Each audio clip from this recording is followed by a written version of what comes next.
আল্লাহু আকবার, আল্লাহু আকবার, লা ইলাহা ইল্লাল্লাহ, আল্লাহু আকবার, আল্লাহু আকবার, ওয়ালিল্লাহিল হামদ। تقبل الله منا ومنكم عيد مبارك علينا وعليكم. الله أكبر، الله أكبر، الله أكبر، لا إله إلا الله. الله أكبر، الله أكبر، ওয়ালিল্লাহিল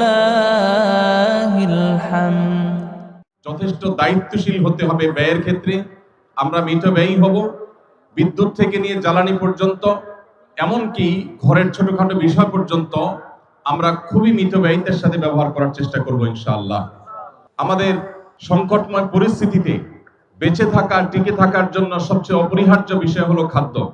অতএব এদেশের মাটি যে পরিমাণ উর্বর, এদেশের প্রতিটি ইঞ্চি, প্রতিটি ফিট এবং প্রতিটি হাত মাটি, আমরা সেটাকে চাষাবাদ করে উর্বর করে আমাদের রিজিকের ব্যবস্থা করার উদ্যোগ নিতে হবে আমাদেরকে।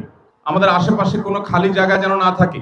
সবাই যদি উদ্যোগ নেই, প্রতিটা জায়গা যদি আমরা চাষাবাদ করবার চেষ্টা করি, ইনশাআল্লাহ সংকটময় পরিস্থিতিতে আমাদের টিকে থাকার একটা ব্যবস্থা আল্লাহ তাআলা আমাদেরকে দান করবেন। এবং সবচেয়ে বড় বিষয় হলো একজন মুসলমান হিসাবে আল্লাহর কাছে আমাদেরকে রোনাজারি করা, তওবা ইস্তেগফার করা।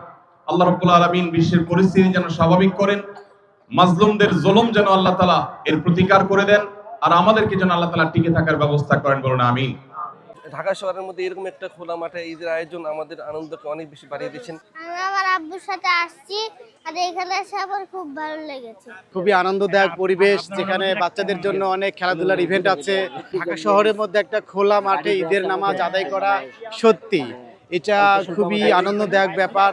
এবং ঈদের জামাত যেহেতু খোলা মাঠে আদায় করতে হয়, সেহেতু আমরা বাচ্চাকে নিয়ে আসছি, খোলা মাঠে আদায় করছি। আমি শায়েখ আহমদুল্লাহর কাছে এই প্রথম দেখা হলো, তার সাথে দেখা করে অনেক ভালো লাগছে, তার সাথে মোসাফা করে ভালো লাগছে। আমরা পুরো পরিবার সহকারে এখানে আসছি।